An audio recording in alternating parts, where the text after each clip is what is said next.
Hi guys, so may nag-comment sa pinost ko. Ayan. Ayun, may nag-comment sa pinost ko. Birthday party daw. Wait lang.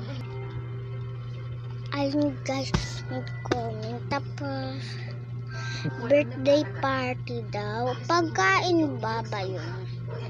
Pagkain ba? Kasi wala ka namang sinabi, birthday party lang. Pagkain ba yun? Laruan? Or pang decorate? Baka pagkain yun.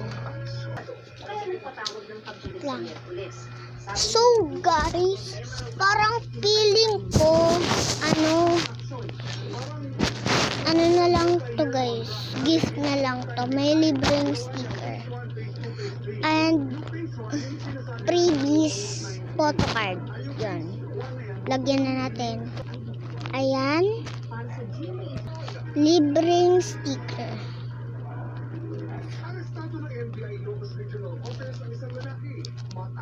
Meron siyang libreng paper doll. Yan guys, kinalaki ko na para libreng sticker.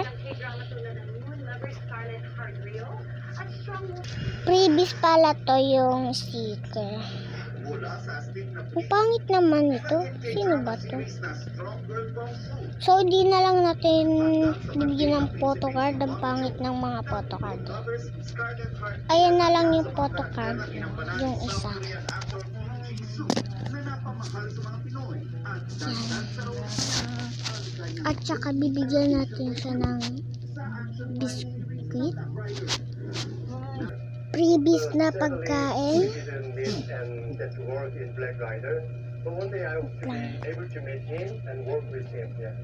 Mas uminig pa at naging personal ang usapan namin ni Jisoo. Describe your ideal girl.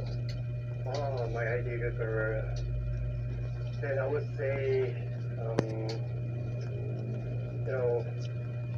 my ideal type is someone who has May ka na muna. Lang. and positive personality. Yan guys. Consider Kaya red flags natin. in a relationship. I think, someone who always So, ito na yung order mo. kind of May gift ka na, may photocard ka na, may cute doll ka pa, tsaka may mga freebies ka pa. yeah, to be honest. Bye guys! Ayan na yung So actually it's not a big deal. order mo. They're from another Yan na. Kinuwento niya